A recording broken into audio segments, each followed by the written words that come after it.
ความหลังเอายังดูดดื่มคืนวันเพิ่มตื่นบ่ลืมไม่กี่แฟนหักเก่าต้องเฮาเคยมีคอยวันปีให้บ่ลืมน้อง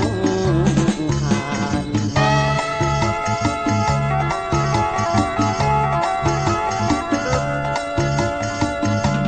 บ้านใหญ่ให้เธอทูลแทนมุนคุณเสื้อเผ่าภูมิพันธ์รักษาดินแดนล้ำค่ายืนยันทานผ่าผ้าแผ่มวลมานตีฝ่ายปวนสายสาทานสมความต้องการเป็นลูกหลานเมืองลาว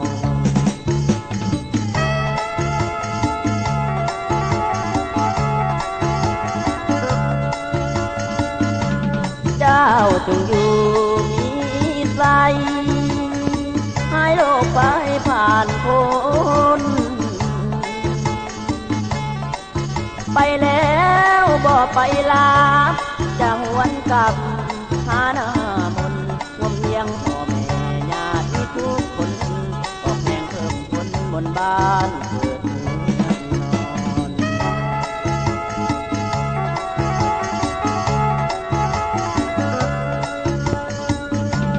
จันทร์ก็ต้องคงที่ยามลาตรีสุดที่อาวรณ์กอดพื้นยืนยามเรียบลำหัวใจเธอพำห่วงนำงามงอนฝากเสียงเพลงฝากเขาดงดอนเคยบอกงามงอนว่าอย่าลืมอาย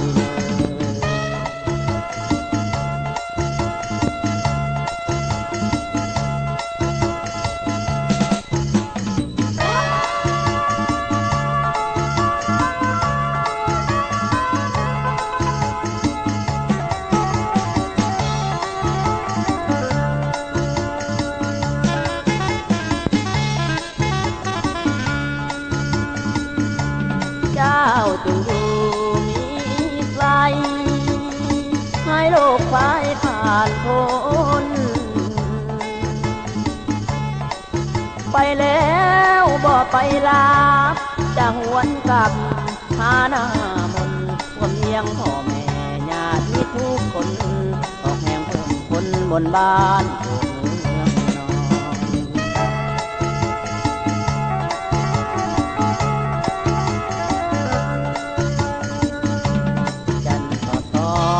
ต้องคงที่ยามลาตรีสุดที่อาวรณ์กอดคืนยืนยามเรียบลำหัวใจเพ้อพำห่วงนำงามงอน